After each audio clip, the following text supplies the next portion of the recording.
Então, o projeto Brasil Sem Alergia, ele criou um aplicativo para poder captar essas amostras de médicos que não têm como prescrever amostras, né, porque não faz parte do perfil daquelas amostras para determinados médicos, e nós podemos redistribuir essas amostras gratuitamente para todos vocês. É só virem em alguma unidade do projeto Brasil Sem Alergia, agendarem pelo aplicativo, e aquela amostra, então, grátis, ela vai ficar disponível para você, desde que você tenha uma receita médica ou desde que você passe por um dos nossos médicos e esse médico, então, possa avaliar a necessidade de você utilizar esse aplicativo. Tá bom? Essa amostra grátis, perdão. Daniel, só minimizou aqui a imagem, né? Depois, se você puder dar uma olhadinha. Isso, agora voltou.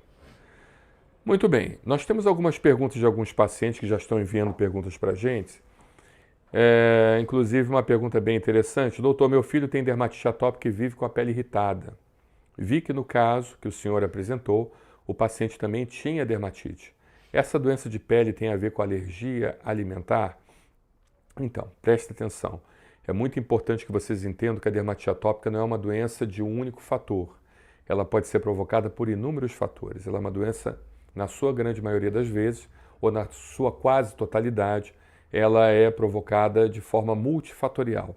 Então, a alergia alimentar é um dos fatores que, porventura, podem exacerbar e podem causar a dermatite atópica. E, principalmente, o paciente com a dermatite atópica, ele nasce com a deficiência, por assim dizer, daquelas proteínas de junção, as claudinas e as filagrinas. E a gente sabe que as células dermatológicas, elas se unem e elas têm essas proteínas de junção para juntar essas células dermatológicas e fazer com que a pele ela fique, ela proteja seu corpo, né? Ela fique mais, de uma forma um pouco mais impermeável a substâncias que não devam passar.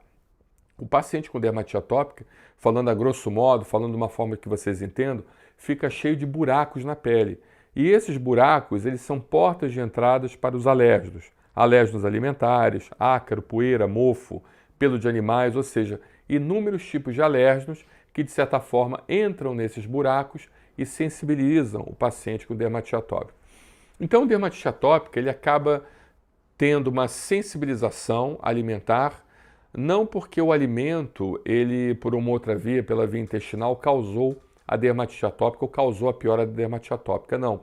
Mas como ele tem buracos na pele, como ele manipula o alimento eventualmente, essa manipulação e essa introdução da proteína dentro desses buracos, na entrada na corrente sanguínea, dessas macromoléculas, por assim dizer, faz com que então o paciente se sensibilize e acaba fazendo com que ele venha desenvolver sensibilização alimentar, e a sensibilização alimentar pode evoluir para alergia alimentar.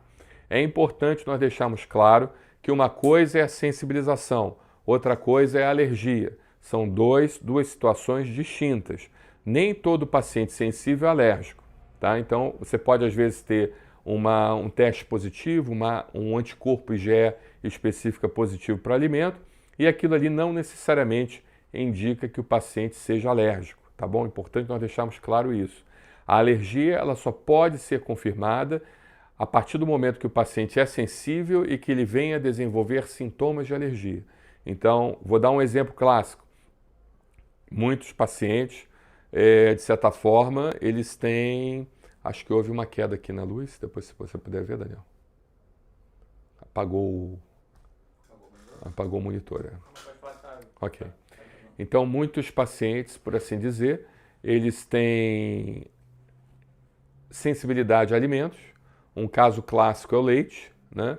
Então, você vai e pede um teste alérgico ou pede a dosagem daquele anticorpo que mede a alergia, chamado IgE, você pede específica para o leite e, de certa forma, vem positivo. Esse paciente é alérgico ao leite? Depende.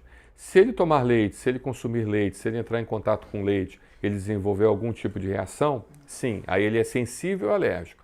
Mas se ele comer o leite, se ele comer os derivados do leite, tomar o leite, entrar em contato com todos os produtos à base de leite, não desenvolver reação nenhuma, ele é só sensível ao leite, mas aquela exposição crônica e contínua à proteína do leite está levando então ele a desenvolver tolerância. Então, a última coisa que você faz é você retirar o alimento de um paciente sensível que não tem sintomas.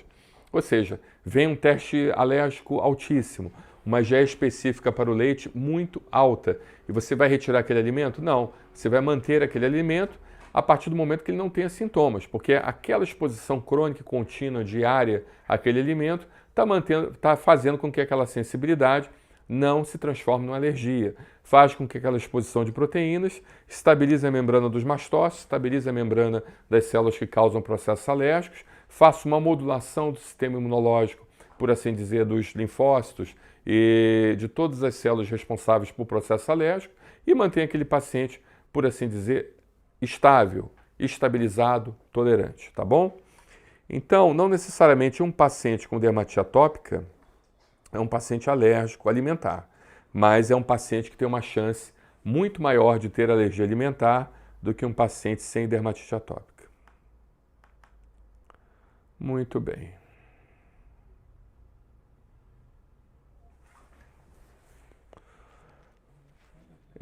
Nós estamos aqui com uma mãe falando o seguinte: meu filho engasga muito para comer e demora demais nas refeições. Isso pode ser esofagite eosinofílica? Ele não reclama de dor, só demora e engasga. Olha, essa situação de comer e engasgar pode ser um indício de esofagite eosinofílica, sim, tá? Isso é uma queixa muito importante. Então, as crianças com esofagite eosinofílica, elas podem manifestar de formas diferentes dos adultos, né? O paciente do nosso caso, né, ou seja, aquele paciente, ele come, engasgava e tinha necessidade de tomar líquidos durante as refeições. Então, as crianças, elas não costumam relatar dor como os adultos relatam, mas sim elas tentam compensar o desconforto, preferindo alimentos que não causam aqueles problemas, né, de engasgo, né, como carne e coisas fibrosas. Então é diferente. O adulto ele tem um comportamento completamente diferente da criança. Então, a recusa alimentar, o engasgo e a lentidão para comer são sinais muito importantes de alerta para pacientes com esofagite eosinofílica. Então, é importante que você note se houver esses sinais, tá? Se por acaso o seu filho, o seu parente, ele apresentar algum desses sintomas, você precisa procurar imediatamente seu médico alergista para que ele possa fazer o diagnóstico diferencial e descartar ou confirmar, então, a presença da esofagite eosinofílica, tá bom? Muito obrigado pela sua pergunta.